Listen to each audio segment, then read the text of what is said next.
Hey guys, आ गए अपन वापस level up in past के एपिसोड 33 को लेकर। जैसा कि लास्ट एपिसोड में अपन लोगों ने देखा था कि ग्यू और नमगन का फाइट स्टार्ट होने वाला होता है और एपिसोड 33 के स्टार्टिंग में हमें सीन दिखाया जाता है ग्यू का, जो नमगन को घूर के देख रहा होता है उस पर अटैक कर देता है। तो हमारे मुयुंग भी उन्होंने सोचता है क्या ग्यू ने नमगन को ऑफ गार्ड पकड़ लिया, अब तो नमगन को लगता है बचना मुश्किल है। सोचो भी सोचते हैं क्या इतना आसानी से ग्यू जीत गया। फिर हमें सीन दिखाया जाता है फाइट का, जहाँ पे नमगन अपना स्वॉर्ड से ग्यू का अटैक को रोक लिया होता है। फिर ग्यू अपना पंचेस का बारिश कर देता है नमगन पे, जिसका सारा अटैक नमगन अपना स्वॉर्ड से ही रोक लिया होता है। तो फिर ग्यू अपना बियर फॉर्म अटैक करता है नमगन पे, जो कि 650 केजी की वजन रहता है। तो नमगन उसको अपना एक हाथ से पकड़ता है, उसका हाथ भी थरथरा रहा होता है। तो नमगन बताता है क्या क्या एक्सलेंट टेक्निक है, तुम अपना हाथ का जो वजन है उसका भी इस्तेमाल कर रहे हो, तुम्हारे हाथ में गार्ड लगा हुआ है, तो मस्त टेक्निक है। तो हमारा ग्यू भी मन में सोचता है क्या इतना क्लोज डिस्टेंस से मैंने इस पे अटैक किया फिर भी ये बच गया, लगता है कि इसके लिए कुछ है ही नहीं अटैक, क्या तुम इसको सर्वाइव कर पाओगे? यही बोलकर अपना one of the strongest bear subduing power का इस्तेमाल करके नमगन पे अटैक करता है, जिसको अपना स्वॉर्ड से रोकता है नमगन। फिर नमगन भी पीछे जाके फेंका जाता है। फिर हमको दिखाया जाता है उसका सीन, जहाँ पे ग्यू भी हैरान हो जाता है क्योंकि नमगन का स्वॉर्ड भी नहीं टूटा हुआ होता है। ग्यू सोचता है क्या इसने स्वॉर्ड भी नहीं टूटा, क्या इसने अपना स्वॉर्ड में स्वॉर्ड क्यों लगा हुआ है जिसकी वजह से स्वॉर्ड नहीं टूटा? फिर नमगन के द्वारा बताया जाता है कि ग्यू के पास स्पीड, वेट, इनर स्ट्रेंथ सारा चीज़ है, इसका पास एकदम नेचुरल टैलेंट है। ये बंदा एकदम मस्त बंदा हुआ है क्योंकि इसने अभी तक ज़्यादा प्रैक्टिस नहीं किया है सब टेक्निक का, इसलिए अभी लैग कर रहा है। लेकिन अगर ये प्रैक्टिस बहुत ज़्यादा करेगा तो ये वन ऑफ द स्ट्रॉन्गेस्ट बन जाएगा इस टेक्निक को यूज़ करने में। लेकिन नेचुरल टैलेंट का मतलब ये नहीं होता कि तुम कोई भी टेक्निक का इस्तेमाल कर लोगे, तुम्हारे पास टेक्निक का भी कोई मतलब होता है, तुम कौन सा टेक्निक लेवल का लर्न किए मार्शल आर्टिस्ट। जैसे मेरा मार्शल आर्टिस्ट तुम्हारे से बहुत ज़्यादा सुपीरियर है, ये बोल के नमगन अपना नमगन फैमिली का one of the strongest technique दिखाने जा रहा होता है, स्वॉर्ड वाला टेक्निक, जिसका नाम होता है sword of the god Azura sky Albinjo sword sun. तो ये बोलकर हमारा जीव पे अटैक कर देता है नमगन। तो जीव का हालत खराब हो जाता है, उसका शर्ट और होट वोट सब फट जाता है, हाथ वाथ भी कट जाता है। तो हमको सीन दिखाया जाता है जहाँ पे नमगन आर पार हो गया होता है जीव का, और पूरा जो ग्राउंड होता है वही फट गया होता है। सोचो भी हैरान होकर सोचते क्या हो गया, ये मोयंग भी सोचता है क्या हो गया, और टाइगर एकदम हैरान हो गया होता है क्योंकि ये फर्स्ट टाइम था टाइगर का जो इतना पावरफुल अटैक उसने देखा था। हमारा पुंगी भी पीछे से हैरान हो गया होता है। तो हमें ग्यू का सीन दिखाया जाता है जिसका शरीर से पूरा खून खून आ रहा होता है, बताता है हंसते हंसते क्या ये तो बहुत ज़्यादा दर्द कर रहा है, लेकिन मैं बिलीव नहीं कर सकता, मैं इतना सारा फाइट लड़ने के बाद यहाँ पे, और तुम क्या सोच रहे हो मैं इतना आसानी से यहाँ से हार जाऊंगा, ये तुम्हारा गलत फैमिली है। फिर हमको सीन दिखाया जाता है ग्यू का जिसका पूरा शरीर में हालत खराब हो गया होता है। ग्यू बोलता है क्या अगर तुम इसको one of the strongest technique बोल रहे हो पूरा जंगवंग का, तो मैं इसको तो कुछ भी अपना नाम दे सकता हूँ, तुम्हारे मतलब से ये वन ऑफ द स्ट्रॉन्गेस्ट है ना, मैं तो इसको फालतू टेक्निक बोल सकता हूँ। नमगन भी हैरान हो जाता है, बताते क्या इसने इसको सर्वाइव कर लिया। फिर वही बोलकर नमगन अपना ग्रेविटी वाला टेक्निक इस्तेमाल करके ग्यू पे ग्रेविटी का वजन लगाता है, जिससे ग्यू का हालत खराब और हो जाता है। नमगन बताता है क्या इसने अभी तक डिफीट नहीं माना, ये बोल के बताता है कि यही एक्सेप्ट था हमारा मुड़ी अलायंस का जो लीडर जी उसके डिसाइपल्स, ये बोल के नमगन फिर अटैक करने जाता है ग्यू पे। फिर वो देखता है अचानक से, फिर वहीं पे रुक जाता है। फिर रेफरी भी उसको देखता है, बताता है कि क्या हो गया। नमगन उधर दिखाया जाता है ग्यू सरे सरे ही बेहोश हो गया होता है। हमारा रेफरी बताता है कि क्या हो गया ग्यू, जिसमें वो देखता है थोड़ी देर तक कि ग्यू कोई भी रिस्पॉन्स नहीं कर रहा है। फिर रेफरी भी अनाउंस कर देता है क्या कि चियोबक मार्शल एकेडमी का जो ग्यू है वो अब फाइट नहीं कर सकता आगे, इसलिए हमारा इस फाइट का विनर ग्रेट नमगन क्लैन का नमगन बंदा है। जिसमें हमको सारे लोग वो कर रहा होता, बताता है क्या ये बंदा खड़े खड़े बेहोश हो गया, इसने अभी तक डिफीट भी नहीं मारी, लेकिन मस्त है बंदा। देखो अगर ये बंदा अगर नमगन क्लैन का ग्रेट नमगन को हरा देता वो भी बिना कोई वेपन्स का, तो सोचो कितना मजा आ जाता, पूरा लेजेंडरी बनाया जाता। फिर हमें मुयुंग का सीन दिखाया जाता है जो क्लैप मार रहा होता, बताते तो एकदम रियल मैन है, सारा बंदा क्लैप मार रहा होता, बताता है कि ये फाइट तो बहुत ज़्यादा अच्छा फाइट था, मेरे को तो मजा आ गया देख करके। सारा बच्चा बोल के अपना जीवन को शेयर कर रहा होता। फिर उस दिन से हम लोग को ग्यू का एक निकनेम पड़ता है जो कि पूरा कंट्री में स्प्रेड हो गया होता है, क्योंकि एक मॉन्स्टर जो कभी गिरता नहीं, जो कभी झुकता नहीं है, हमेशा टावर की तरह खड़ा रहता है। ये देखिए नमगन भी थोड़ा बहुत क्लैप मार देता है, बताता है क्या दांग यूसंग वो इससे भी ज़्यादा स्ट्रॉन्गर है, वो कैसे वो लड़ने में मेरे को और मजा आएगा। फिर हम लोग को सीन दिखाया जाता है देवमंग का, जो हमारा दांग यूसंग को बोल रहा होता है कि उस सीनियर को देखो, उसका स्किल तो टोटली डिफरेंट है, उसका स्वॉर्ड स्किल और उसका स्ट्रेंथ तो एकदम अलग ही है, एकदम इनक्रेडिबल है ना, मस्त है। तो देवमंग का सीन दिखाया जाता है। फिर हमारा दांगवन पीछे देखता है अपना यूसंग की तरफ, बताता है लेकिन अगर इसके जगह तुम होते ग्यू की जगह तो इसका केस अलग ही होता है, रिजल्ट कुछ और ही निकलता है, क्या मैं सही बोल रहा हूँ? ये बोल के जिसे पीछे देखता है तो हमारा वहाँ पे यूसंग नहीं रहता है। तो हमारा देवमंग बोंगदे से पूछता है कि यूसन किधर गया? तो बोंगदे अपना टूटी-फूटी इंग्लिश में बताता है कि वो बुक सबके साथ खेलने के लिए गया, जिसमें हमारा दोमंग भी हैरान हो जाता है, बोलता है क्या खेलने के लिए गया? फिर हमें लाइब्रेरी का सीन दिखाया जाता है जहाँ पे हमारा यूसन सारा बुक्स को उसका जहाँ-जहाँ जगह रहता है वहाँ पे रख रहा होता है, बताता है क्या इस हिसाब से मैंने जितने भी लोकल्स लेवल के बुक है सारा मैंने पढ़ लिया, क्या मेरे को अब नेक्स्ट बुक शेल्फ में जाना चाहिए? ये बोल के जैसे वो आगे जा रहा होता है, उसको नीचे एक और बुक पड़ा हुआ दिखता है कि क्या है ये? देखता है बुक सीढ़ी के नीचे दबा रखा है, तो यूसन भी सोच के हैरान हो जाता है, क्या ऐसा बुक यहाँ पे क्या कर रहा है? ये लाइब्रेरी यहाँ पे one of the strongest book रखा जाता है, वो भी 10th फ्लोर पे, वहाँ पे ऐसा बुक कि क्या हो रहा है? ये तो मिलियन लाइब्रेरी है, यहाँ पे तो सारा बुक का ग्रेट वैल्यू है, क्या लाइब्रेरियन ने देखा नहीं क्या ये बुक का? कि ये बुक का काम ये है कि बस ये सीढ़ी को स्टेबलाइज करने के लिए है, चलो एक बार चेक करके देखते हैं। ये बोल के वो बुक को वहाँ से निकालता है, उसको साफ करता है और बुक को देखता है कि अंदर में कुछ भी नहीं लिखा रहता, लेकिन बुक का ऊपर में नाम लिखा रहता है, जिसका नाम रहता है the record of the 10th weapon demon. ये one of the strongest book है जो आगे जाके हमारा यूसन का मिलेगा। तो हमको बताया जाता है वापस से सीन जहाँ पे हमारा हेड मास्टर बताते हैं क्या हम लोगों को तो ऐसे एक्सेप्ट करना चाहिए था ग्रेट नॉमगन फैमिली के बंदे से, क्या तुमको लगता था तुम से ये सोचा था यही होगा? था हमारा लीडर जी बताते हैं क्या अभी जो करंट का नॉमगन बंदा है वो हमारा जो पुंगवी है, जिसको फर्स्ट टाइम उस मुयोंग ने हराया था, उससे भी ज़्यादा ताकतवर बन गया। पुंगवी अगर अपना पूरा अटैक लगा दिएगा फिर भी हमारा नोंगुन को नहीं हरा सकता था, जिसमें हमारा हेड मास्टर बताते हैं क्या तो ग्यू को अगर क्या होता वो अगर वो वेपन लेके हाथ में जाता तब तो मजा ही आ जाता है इस वेपन को देखने में। तो हमारा हेड मास्टर बताते हैं क्या ग्यू का वो ट्रेनिंग पर्पज के लिए बहुत ज़्यादा इंपॉर्टेंस वो हैंड गार्ड रखने के लिए, उससे वो स्ट्रॉन्गर बनेगा, क्योंकि अभी हम लोग कोई रीज़न नहीं है कि उसका प्रोग्रेस बहुत ज़्यादा फास्ट हो, इसलिए मैंने उस पर हड़बड़ी नहीं किया, लेकिन उसका मैंने बोलना ही किया था कि पार्टिसिपेट ना करे इसमें, फिर भी वो मेरे बात नहीं सुन के इसमें जाके पार्टिसिपेट ही कर गया। अब मैं क्या ही करूँ, जिसमें आगे बताता है क्या लेकिन आप इतना सैड क्यों हो रहे हैं? क्या लगता है कि आप सैड हो रहे हैं उसका फाइट हारने के बाद में? तो हमारा हेड मास्टर बताता है क्या मैं क्यों सैड हूँ, मेरा तो वो डिसाइपल भी नहीं है। तो इसमें आगे है हमारा लीडर जी बताता है क्या आप क्या कर सकते हैं, पुंगविन जो है वो मुडुंग फैमिली से हार गया, जिसकी वजह से हमारा जो 9 ग्रेड सेक्टर उसका पावर गेन नहीं कर पाए। इसमें हेड मास्टर बताता है क्या लगता है कि अब जो 5 ग्रेड फैमिली है वो भी चुप नहीं बैठेंगे, लगता है देखते हैं क्या होता है। तो हमारा लीडर जी बताता है क्या ये बहुत अच्छा चांस है, इस चांस को लेकर के हम लोग जो हेरिडिटरी सिस्टम उसको हम लोग प्रोहिबिटेड कर सकते हैं, एबोलिश कर सकते हैं, खत्म कर सकते हैं, क्या सोचते हैं आप? जिसमें हमारा हेड मास्टर बताता है क्या इतना सारा सिचुएशन एब्जॉर्व हो गया जिसकी वजह से तुम ऐसा काम करो कि आग में तुम घी डाल रहे हो, तुम यहाँ पे बहुत बड़ा टेंशन माहौल क्रिएट कर दोगे, अगर ऐसा हो गया तो तुम्हारा जो अथॉरिटी है वो भी कमज़ोर हो जाएगा। जिसमें हमारा लीडर जी बताता है कि इसके बाद से आपका role as a principal of the मुनिम अलायंस स्टार्ट होगा, जिसकी वजह से तो मज़ा ही आ जाएगा। इसमें हमारा हेड मास्टर भी सोचता है कि क्या मेरे रोल स्टार्ट हो जाएगा, मेरा तो पूरा अभी गर्मी आ गया, मेरा तो हड्डी में भी जान भी नहीं बचा, तुम मेरे जैसे ओल्ड मास्टर से क्या ही कराना चाहते हैं? जिसमें हमारे लीडर जी भी चौंक के बोलते हैं कि अभी तो हम लोगों ने स्टार्ट ही किया, अभी आप ऐसे करने लगे तो कैसे चलेगा? तो ओल्ड मास्टर भी बोलता है क्या तुमको क्या लगता है मैं एक ऐसा ओल्ड मैन हूँ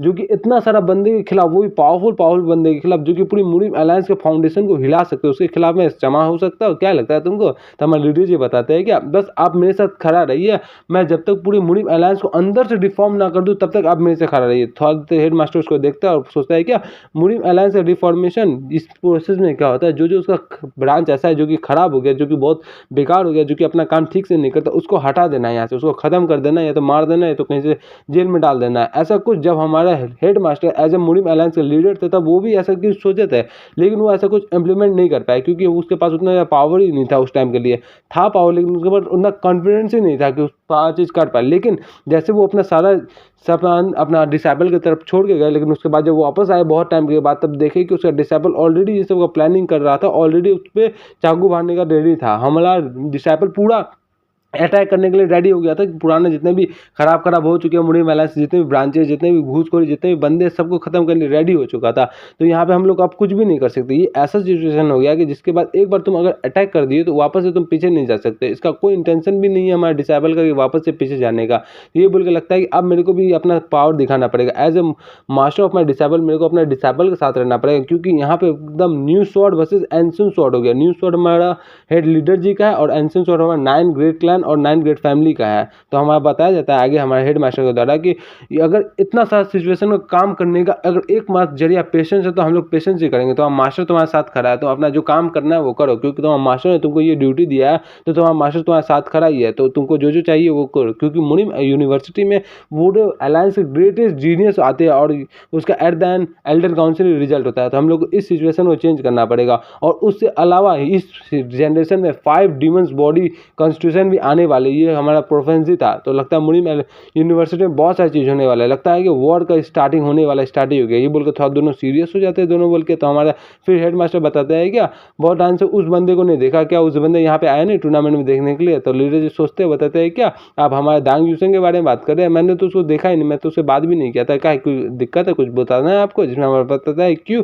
जिसमें आगे बताता है क्या वो बंदा शुरू से जब से आया तब से मिलियन बुक पवेलियन में घुसा पड़ा है, जब से आया तब से। तो हमारे हेड मास्टर बताते हैं क्या वैसा बंदा बुक्स के बीच में क्या ही कर रहा है, वैसा इग्नोरेंट बंदा क्या ही कर सकता है बुक के बीच में। तो लिटरली बताते हैं मेरे को पता ही नहीं है, लेकिन हमारे तब हेड मास्टर बताते हैं क्या नहीं पता तुमको, मेरे को भी बताओ। तो आगे बताते हैं लिटरली जी कि मेरे को रिपोर्ट मिला है जिस हिसाब से मैं बताना चाहता हूँ। ये सोच के हमारे हेड मास्टर भी हैरान हो जाते हैं, क्या उस बंदे का रिपोर्ट तुम्हारे पास मिला, ये कैसे हो गया। तो हमारे लिटरली बताते हैं कि उसका डेली का शेड्यूल फिक्सड है ना, इसलिए मेरे को आसानी हो गया रिमोट बनाने के लिए। ये बोल के हमारा योसन का एकदम रिपोर्ट कार्ड दिखाता है, डेली का शेड्यूल दिखाता है, ये शेड्यूल देख लो, ये महामंत्र है सक्सेस होने का, जिसको पढ़ के हमारा योसन सक्सेस हो गया। तो ये लोग को तुम लोग भी फॉलो करना, अगर फॉलो कर पाओ तो, क्योंकि मैं तो फॉलो नहीं कर पाऊंगा, आप लोग भी फॉलो करना। तो मैं पढ़ के बता देता हूँ कि योसन का डेली रूटीन क्या है। सुबह 5 बजे उठना, खाना वाना खा के फ्रेश होके लाइब्रेरी चले जाना, और वहाँ से रात का 11 बजे आना, सुबह 5 बजे जाना और रात का 11 बजे जाना।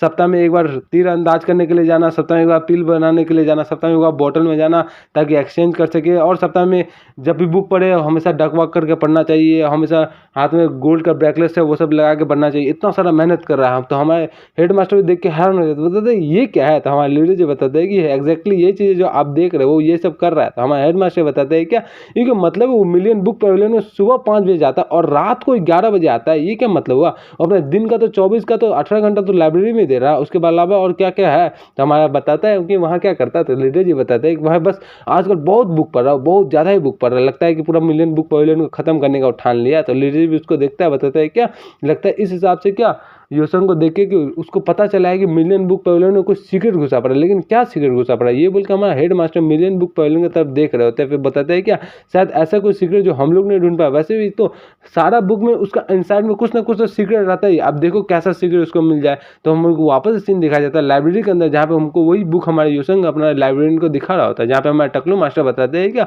ये जो बुक है कोरियन पेनिनसुला से आया हुआ है, तो इसके अंदर कुछ भी नहीं है। हम लोग ने पूरा प्रैक्टिस किया था, इसका स्प्रे करके देखा, ये वाटर लगा के देखा, कोई इंक डाल के देखा, कुछ भी नहीं, पूरा ब्लैंक है बुक। अगर तुमको कुछ चाहिए तो उसको रख दो, नहीं तो उसको वापस जहाँ से ले वहाँ पे लेके ले जाओ। अगर तुम उसको कुछ कर सकते हो तो तुम नोटबुक बना सकते हो, कॉपी बना सकते हो, क्योंकि इसके अंदर कुछ लिखा ही हुआ नहीं है। तो हमारा यूसन भी हैरान हो जाता, बताता है क्या एक ब्लैक बुक या फिर एक इम्पेटिव पेज आप लोग के लिए होगा, लेकिन इस लाइब्रेरियन को भी पता नहीं चल रहा ये है, उसके अलावा यहाँ पे जितने सारे बंदे उसको भी किसी को भी पता नहीं चला ये है। लेकिन मेरे लिए तो अलग ही है, क्योंकि मेरे पास है इंटरप्रिटेशन स्किल, जिसके हिसाब से मैं इसका जितना भी है सबको ट्रांसलेट कर सके अपने जरिया में समझ सकता हूँ। ये बुक सिर्फ मेरे को दिख रहा है, क्या ही मजा आ गया। मैं इतना सारा जो पावरफुल बंदे वो भी इसको डिकोड नहीं कर पाए, लेकिन मेरा एक सिंगल सा स्किल इसको डिकोड कर दिया। वाह क्या गजब का सिस्टम मिल रहा है मेरे को। ये बोल के हमको बताया जाता है कि 10 वेपन, इसको अभी तक हमारे यूसन ने पढ़ा नहीं, लेकिन इसका टाइटल से ही पता चल जाता है कि इसका बुक में क्या लिखा होगा। इस बुक के हिसाब से 10 वेपन्स को कंट्रोल करने का शायद जरिया बता जाए। तो यूसन भी सोचता है क्या इस बुक के हिसाब से हम लोग 10 वेपन्स को क्या जरिया करने का सिखा जाए। ऐसा तो मैंने अभी तक जोंगुम ने किसी को नहीं देखा करते हुए, लेकिन मेरे को एकदम कॉमन लग रहा है मेरा डुअल वेपन सिस्टम के साथ, जिसको मैं अभी तक यूज़ कर रहा हूँ। क्या डुअल वेपन का एक्सटर्नल वर्जन है 10 वेपन सिस्टम, क्या मैं इसको चेक करूँ। ये बोल के जैसे वो बुक के खोलता है तो अंधेरा में जाके छुप जाता है, एकदम एक नया बंदा अपेयर होता है जो बताता है फिर जैसे ही योसन को देखते हैं उसका पूरा आँख में मुंह में शकल में स्केलेटन बना रहता है। योसन को देख के हैरान हो जाता है, ये कौ देख लिया। ये बोल के हमको थोड़ा देर बाद का सीन दिखाया जाता है, जहाँ पे लाइब्रेरियन बोलता है कि ये क्या हो गया, डिंग डिंग करके सिस्टम में मैच आता है कि आपने जो लेगेसी है 4 डीमन ऑफ द नॉर्थर्न वाइल्ड्समैन का, उसका एक पार्ट आपने डिस्कवर कर लिया है। ये बोल के हमको दिखाया जाता है सीन थोड़ा देर बाद का, जहाँ पे हमको बताया जाता है कि योसन का 6666 बुक में उसको एक अनएक्सपेक्टेड फॉर्च्यून मिल गया, जिसके वजह से वो ये सब कर गया। फिर लाइब्रेरियन उसको देखता है, बताता है क्या तुम ठीक तो है, जिसमें योसन बताता है क्या मतलब है। लाइब्रेरियन आगे बताता है क्या मैं ऐसा प्रिटेंड कर रहा था कि मैंने तुमको यहाँ पे देखा नहीं, क्योंकि मेरे पास बहुत ज़्यादा बिजी वर्क था, लेकिन अब मैं थोड़ा तुम्हारे लिए वर्डिड हो गया, क्योंकि तुम यहाँ पे पिछले 2 घंटे से ऐसे चुपचाप खड़े हो, क्या हो गया कुछ। तो योसन बताता क्या